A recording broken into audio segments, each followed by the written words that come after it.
하나님을 위해서 헌신하고 있는 우리 성도님들의 그 공통점을 찾아본다면 하나님이 자신을 부르셨다는 어떤 소명의 경험이 있다는 겁니다.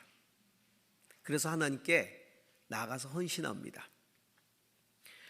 사역자로서 부르심, 또 내가 어떤 분야에서 사역을 할 것인가에 대한 부르심, 그리고 어떤 내용을 주님 앞에 드릴 것인가, 어떻게 내가 사역을 할 것인가에 대한 부르심, 그리고 내가 누구를 위해서 사역을 할 것인가에 대한 부르심들이 다 다양하게 있다는 것이죠. 그래서 우리는 그렇게 주님 앞에 다 각자 헌신을 하는 겁니다. 이 부르시는 과정 가운데는 반드시 하나님의 초청이 있어요. 이런 어떤 사역의 부르심, 사역 분야, 사역 내용, 사역 대상에 대한 하나님의 초청이 반드시 이루어집니다. 그리고 그 초청에 우리가 응답하는 것이죠. 하나님은 당신의 사람들을 부르시기 위해서 항상 여러 모양으로 우리에게 찾아오십니다. 예수님이 하늘로 떠나가시기 전에 제자들에게 복음 전파의 사명을 주셨습니다. 근데 아직도 확신이 서지 않았어요. 마음이 뜨거워지지 않았습니다. 그때만 해도. 왜냐하면 두려움과 염려가 공존했기 때문입니다. 스승이신 예수 그리스도는 떠나가 버리셨고 여전히 주변의 상황들은 자신들에게 적대적이고 심지어는 목숨까지도 위협하고 있었기 때문에 그들에게는 두려움이 있었어요. 염려가 있었어요.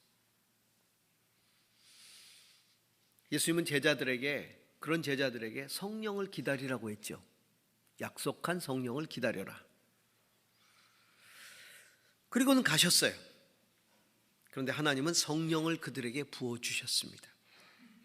성령의 임재가 있으니까 뜨거워지기 시작했습니다. 담대해졌습니다. 그리고 복음 전파의 사명을 재확인했습니다. 그리고는 나가서 능력 있게 드디어 선포하기 시작합니다. 저에게도 그렇고 여러분에게도 그렇고 어떤 소명의 경험들이 다 있을 겁니다. 또 있게 되기를 바랍니다. 우리가 지난주에 몽골의 뭉흐 목사님 모시고 말씀을 들었습니다.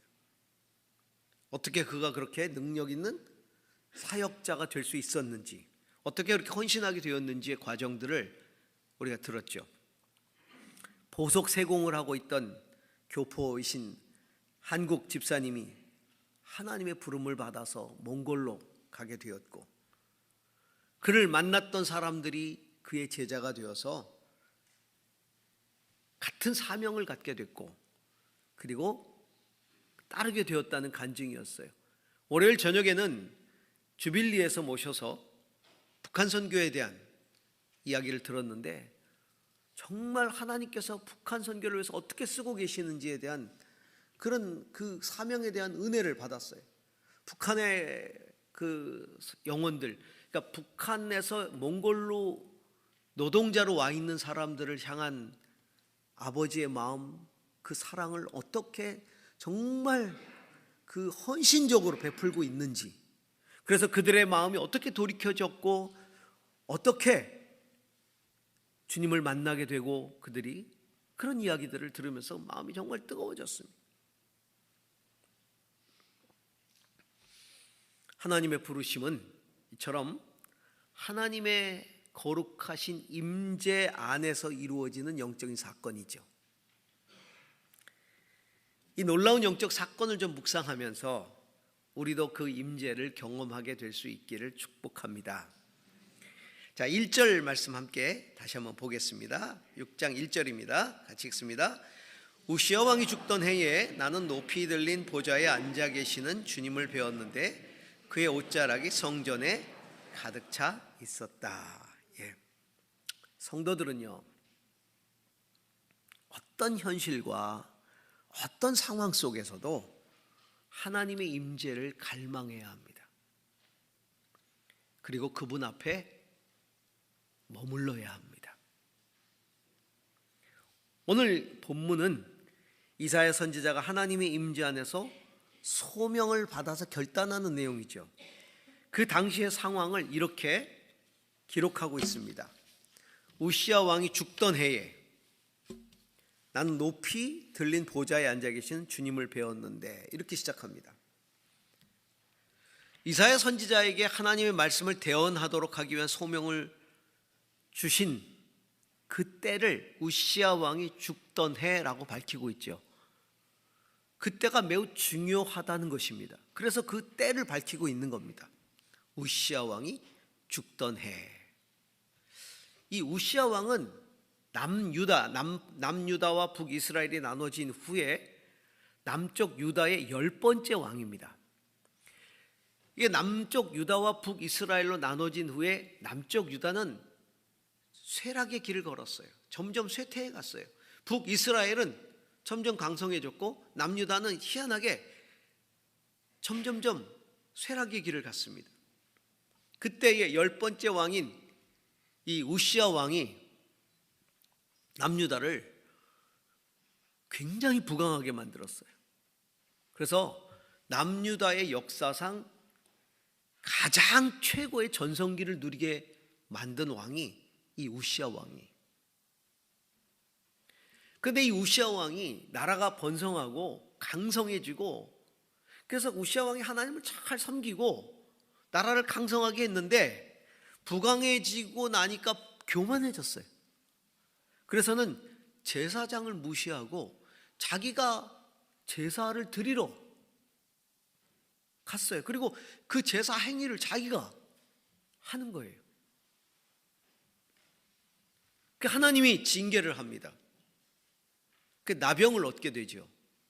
결국은 그 병으로 세상을 떠납니다. 그 궁에서 쫓겨나고.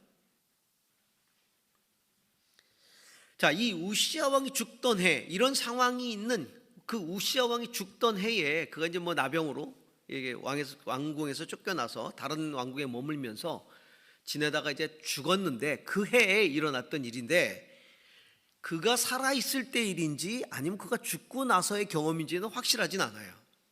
어찌됐든 그 해라는 거죠. 만약에 살아있는 동안이라면 세속적으로 그 왕국이 번성해져 가지고 거기에 취해 가지고 정말 하나님을 막 거역하던 그런 상황이겠죠.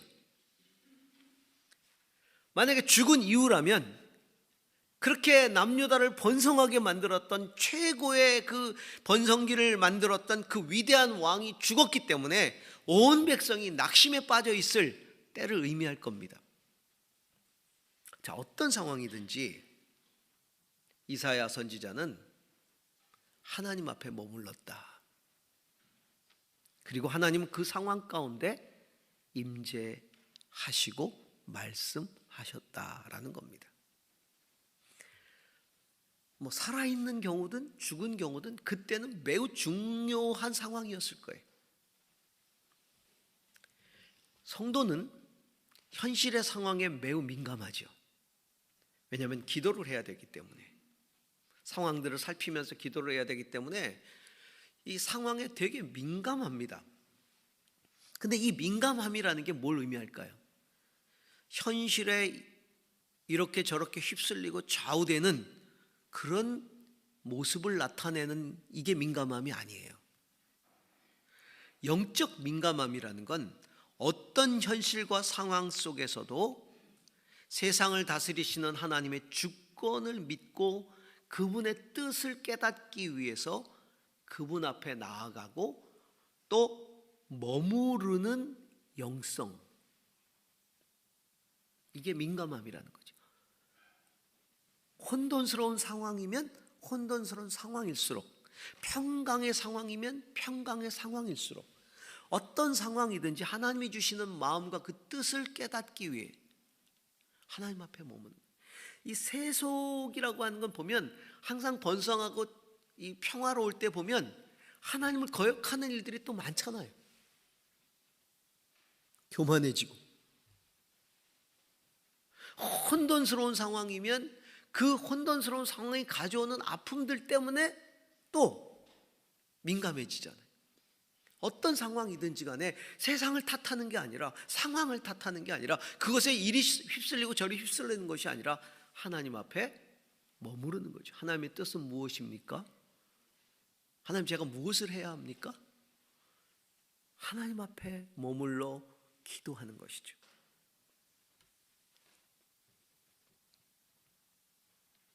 그게 영적인 민감함이에요. 하나님의 임재를 경험할 수 없는 상황이라는 건 존재하지 않습니다. 뭐 상황이 이렇기 때문에 하나님의 임재를 경험할 수 없다, 이런 건 존재하지 않는다는 거예요. 어떤 상황 속에서도 하나님은 당신의 사람들에게 말씀하시고 소명을 주세요.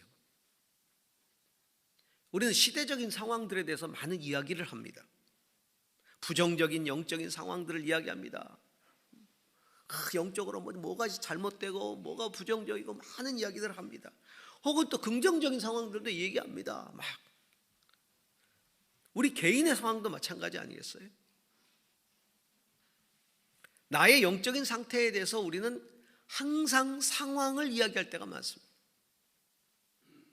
뭐 상황이 이래서, 뭐 이것 때문에 이래서, 그래서 하나님께 머무르지 못하는 것들에 대한 핑계를 자꾸 찾죠. 여러분, 우리가 진짜 상황에 민감한 그리스도인들이라면 상황을 뛰어넘어야 됩니다. 그리고 항상 하나님 앞에 머물러야 합니다. 바쁘면 바빠서, 힘들면 힘들어서, 즐거우면 즐거워서 하나님 앞에 머물러야 하는 것이죠. 그러면서 하나님의 임재를 경험해야 하는 겁니다. 자, 2024년 우리가 살아가야 할 우리의 개인적인 혹은 시대적인 상황이 어떻든지 간에 우리는 하나님 앞에 더욱 가까이 머물기를 주의 이름으로 축복합니다. 두 번째로, 자, 2절에서부터 4절까지를 같이 읽습니다. 그분 위로는 스랍들이 서 있었는데 스랍들은 저마다 날개를 6 가지고 있었다. 둘로는 얼굴을 가리고 둘로는 발을 가리고 나머지 둘로는 날고 있었다. 그리고 그들은 큰 소리로 노래를 부르며 화답하였다. 거룩하시다, 거룩하시다, 거룩하시다, 만군의 주님, 온 땅에 그의 영광이 가득하다. 우렁차게 부르는 이 노랫소리에 문지방의 터가 흔들리고 성전에는 연기가 가득 찼다. 거룩한 임재라는 것, 주님이 우리를 찾아오신다는 것은요, 전능하신 하나님과의 만남이죠. 영적인 만남입니다.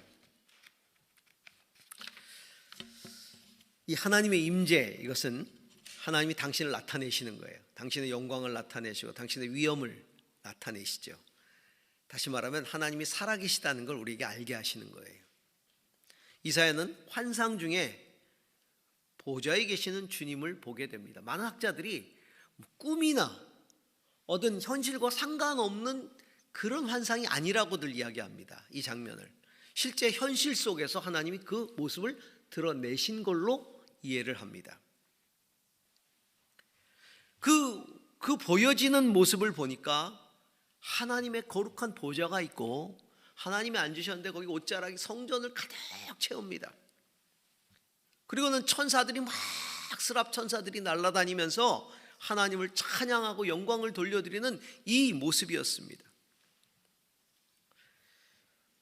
사실 어느 누구도, 저와 여러분 어느 누구도 하나님을 직접 볼 수는 없습니다.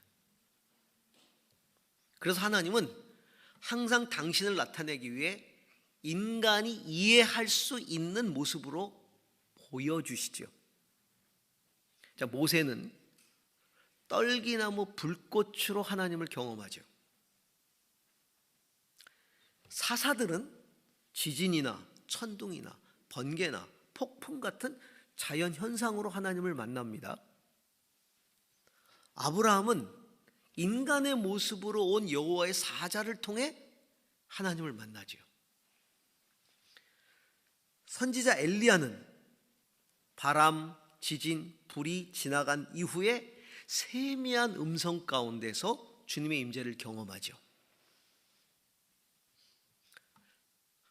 우리가 하나님 앞에 머물고 그리고 하나님의 뜻을 구하면 하나님은 당신을 경험할 수 있도록 우리를 찾아오십니다.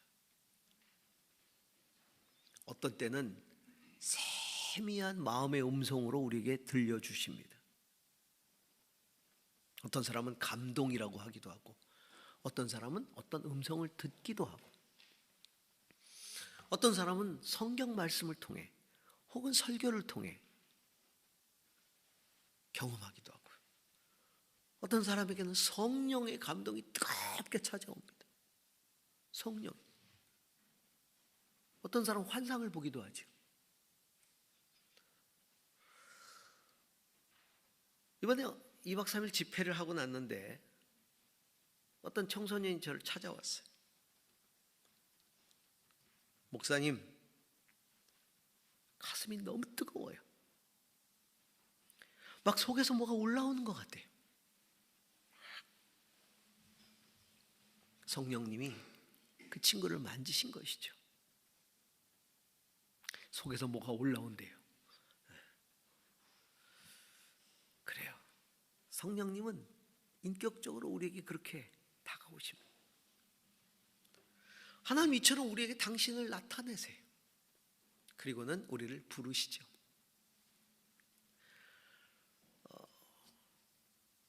그 이스라엘의 그 아셀 인트리드 목사님이 과거에 간증하셨던 내용이 기억이 납니다. 성령의 은사를, 강한 은사를 구하고 하나님 앞에 머물렀다는 게, 밤새도록 금식하면서 기도하셨다는 거예요. 근데 진짜 막 성령이 폭풍처럼 막 임하시기를 기다리고 있었대요. 밤새도록. 근데 그분의 결론은 아무 일도 일어나지 않았다는 거예요.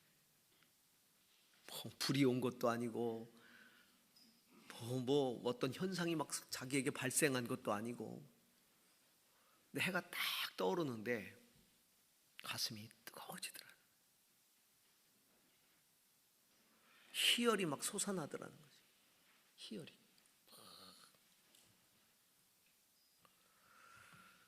주체할 수 없는 기쁨. 그리고는 그때부터 이분을 통해 능력이 나타나기 시작한 거예요.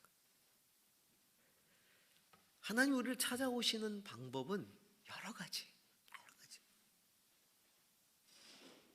뭐 나도 이사야처럼 만나고 싶다 그러면 기도하세요. 누가 압니까? 똑같은 경험을 하게 할지.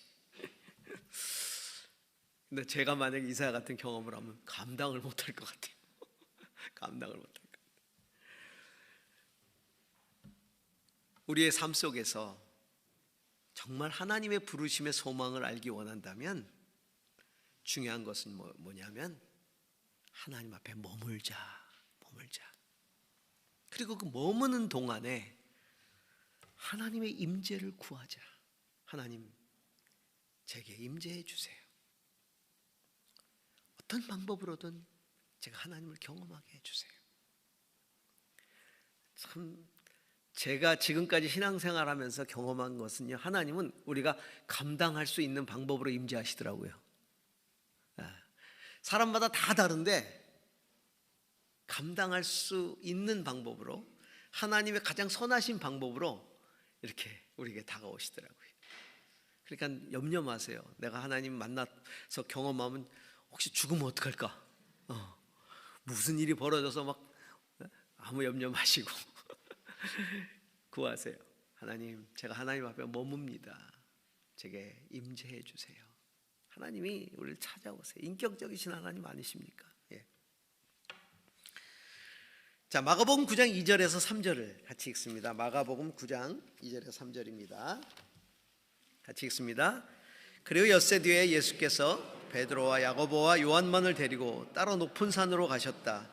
그런데 그들이 보는 앞에서 그의 모습이 변하였다. 그 옷은 세상에 어떤 빨래꾼이라도 그렇게 희게할 수 없을 만큼 새하얗게 빛났다. 하나님의 거룩한 그 임재는요, 우리를 부르시기 위한 하나님의 격려, 그리고 그 부르심에 대한 하나님의 확증, 그것을 위해서 임재하신다는 겁니다. 하나님은 당신을 나타내실 때 우리를 두렵게 하기 위해서, 나는 이런 사람이다, 나는 이런 존재다, 너희는 두려워하라, 우리로 하여금 두려움에 압도당하도록 하도록 하기 위해서 우리를 찾아오시는 게 아니라는 거예요. 하나님은 당신의 임재를 통해 우리를 격려하셔요. 때로는 위로하세요. 우리를 세워가세요. 그리고 당신의 부르심을 확증해 주시는 것이죠. 예수님이 베드로와 야고보와 요한을 데리고 산에 올라가십니다. 그리고 영광스럽게 변화된 모습을 보여주세요. 거기에 율법서를 대표하는 모세와 선지서를 대표하는 엘리야가 같이 영광스러운 모습으로 임했어요. 그리고 예수님이 그들과 함께 대화를 합니다. 왜 예수님이 이런 모습을 제자들에게 뜬금없이 보여주셨을까요? 그걸 자주 보여주신 것도 아니에요. 성경에 보면 단 한 번. 그 보여주신 목적이 뭘까요? 그렇게 영광스럽게 변화된 그 변화산에서 제자들과 12제자와 함께 영광스럽게 사시려고 그러셨을까요? 실제로 베드로는 그 영광을 경험하고 나서 주님, 제가 여기다 초막 셋을 지을까요? 이렇게 얘기합니다. 아니, 짓겠습니다. 우리 여기서 살아요. 너무 좋습니다. 얼마나 황홀했겠어요. 모세를 보고 엘리야를 보고 예수님을 보고 거기에 자기들이 있고 그 영광스러운 경험, 그걸 위해서가 아니죠. 사실 주님이 변화산에 제자들을 데리고 올라가시기 전 예수님은 제자들에게 자신의 십자가의 죽음을 이야기하셨어요. 그러자 베드로가 막 항의합니다. 세번역 성경을 보면 항의하면서 만류했다 그랬어요.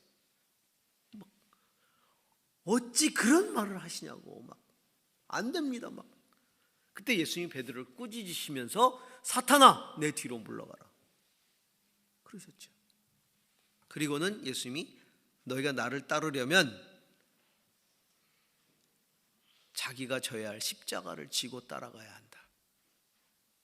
그러면서 복음을 위하여 자기 목숨을 잃는 자는 얻을 것이다. 그 얘기 뭐예요? 목숨을 버리라는 얘기 아니에요. 복음을 위해서 목숨을 버려야 한다. 그만큼 복음을 위한 사명은 두렵고 어려운 길이라는 걸 보여주셨어요. 이야기하셨어요. 그리고는 이 모습을 보여주신 것이죠. 무슨 의미예요?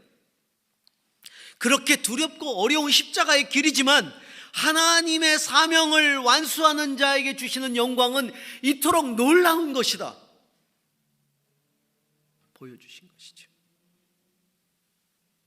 모세와 엘리야 모두 그렇게 사명을 완수하고 하나님의 영광 가운데 거하고 있는 자들이다. 그리고 예수님 당신도 고난을 통과하신 후 이처럼 영광 중에 거할 것이다 라고 하는 것을 세상 속에 실제로 보여주신 거예요. 제자들을 북돋우시는 거죠. 두려워하는 제자들, 염려하는 제자들에게 당신의 영광을 나타내시면서 복음의 길을 걷는 것은 어쩌면 죽을지도 모르지만 그러나 얘들아 걱정 말아라.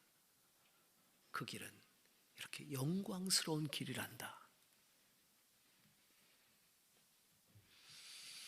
그리고는 그 변화산의 모습을 싹 사라지게 하시고 다시 세상으로 데리고 오시죠.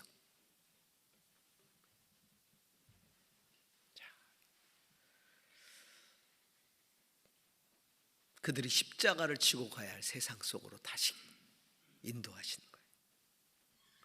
엘리야 이야기를 우리 너무나 잘 알죠. 그는 갈멜산에서 위대한 대결을 펼칩니다. 바알과 아세라를 섬기는 850인의 그 이방신을 섬기는 선지자들과 대결을 벌여서 위대한 승리를 거둡니다. 그런 엘리야가 왕비 이세벨이 두려워서 도망을 가버리죠. 그리고는 자기를 죽여달라고 말합니다. 하나님, 이세벨이 자기를 잡아 죽이려고 하고 선지자들을 다 죽였습니다. 두렵습니다. 차라리 나를 죽여서 지금 데려가 주세요. 애원하고 쓰러지죠. 그때 하나님이 네가 850대 1로 승리했던 선지자냐? 네가 이것밖에 되지 않느냐? 책망하시며 말이야. 저라면 번개 한 2번 치고 땅도 막 흔들고 말이야. 그리고선 이 연약한 자야 막. 그리고 다시 850대 1의 승리의 장면을 다시 한번 다시 되돌리게 해주시고, 봐라 네가 어떻게 승리했는지 막 그렇게 몰아붙일 텐데 하나님 그렇게 안 하세요. 그렇게 쓰러져 있는 엘리야에게 떡을 공급하시고 물을 공급하시고, 자 먹고 기운 차려라. 그리고 다시 일으켜 하나님이 이끄시는 곳으로 가게 하죠. 그런데도 불구하고 또 동굴 속에 들어가 가지고서는 거기서 두렵다고 숨어서 못 나오는 거예요. 근데 하나님께서는 정말 당신이 어떤 분이신지를 보여주시죠. 바람을 불게 하시고 지진을 일으키시고 위험을 나타내세요. 그것은 이 영광의 위험에 주님이 너와 지금 함께 있다는 것을 보여주시는 거예요. 그리고는 실제로 엘리야에게 말씀하실 때는 세미한 음성으로 말씀하세요. 엘리야야, 엘리야야, 바알에게 무릎 꿇지 아니한 7,000명을 내가 남겨두었다. 격려하시죠. 너 혼자가 아니다. 너 혼자가 아니다. 사도 바울이 전도 여행을 하다가 고린도에서 낭망을 해버립니다. 너무 힘들었어. 그래서 두려움에 사로잡혀 기도할 때 하나님이 책망하시지 않아요. 격려하시죠. 그리고는 이 성에는 내가 예비한 영혼들이 많다. 그러니 용기를 내라. 담대하라. 저는 이런 장면들을 보면 눈물이 납니다. 하나님이 얼마나 세밀하시고 신실하시고 인격적이신지. 하나님은 그렇게 우리를 찾아오셔서 우리를 격려하시고 위로하시고 세워가시고.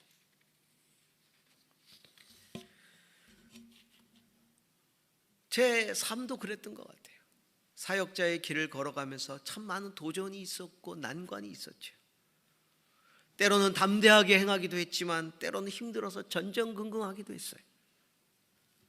하나님은 단 한 번도 그 모습 때문에 저를 책망하신 적이 없어요. 언제나 말씀으로 다가오셔서 새로운 격려를 해주셨고 성령을 통해서 일으켜 주셨고, 때로는 사람을 보내주셔서 그 사람을 통해 다시 일어나게 하시고, 때로는 어떤 상황들을 통해 당신의 뜻을 깨닫게 하시고, 그러면서 저를 안아주셨고 일으켜 주셨고 함께 일하셨어요. 그래서 항상 주의 일을 할 때는, 결단할 때는요, 주님의 뜻인지 아닌지만 확인합니다. 저는 그 이유는 온전히 주님 앞에 맡겨버리는 거죠.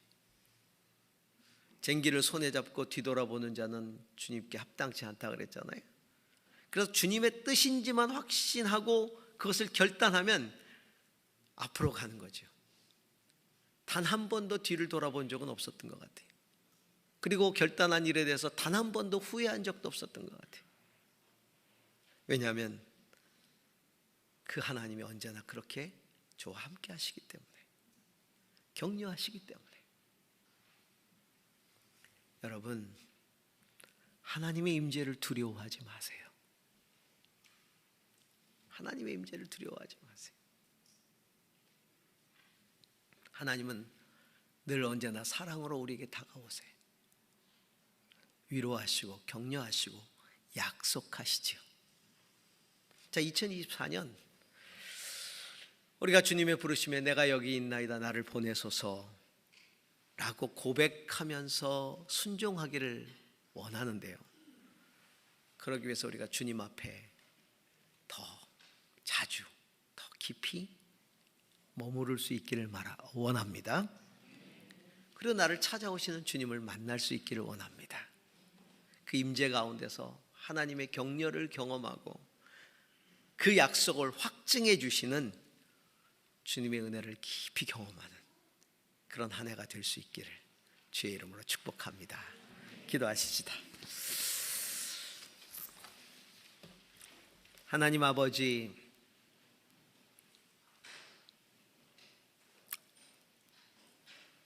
내게 믿음을 주셨고 헌신할 수 있는 마음을 주셨는데 하나님, 그 하나님의 부르심을 더 확신할 수 있기를 원합니다. 우리의 상황이 어찌하든지 간에 어떤 상황에서도 주 앞에 머무르기를 게을리하지 않게 하여 주옵소서. 그리고 주 앞에 머무르면서 주님, 제가 주님을 가까이 만나기를 원합니다. 기도하게 하옵소서. 주여, 저희에게 임하여 주시옵소서. 그래서 우리를 만져주시고 격려해 주시고 위로해 주시고 새롭게 해주시고 세워가시고 공급해 주시고 그 은혜, 주여, 죽을 것 같습니다. 못 일어날 것 같습니다.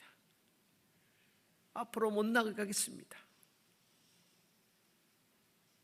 그렇게 넘어져 있는 우리를 찾아오셔서 떡을 주시고 물을 주시고 손을 잡아 일으키시고 세미한 음성으로 들려주시고 괜찮다, 내가 함께하고 있다, 일어나라, 앞으로 나아가자 말씀하시는 그 주님의 거룩한 음성을 들을 수 있는, 그리고 헌신할 수 있는 한 해가 될 수 있도록 축복해 주시옵소서. 예수님 이름으로 기도합니다.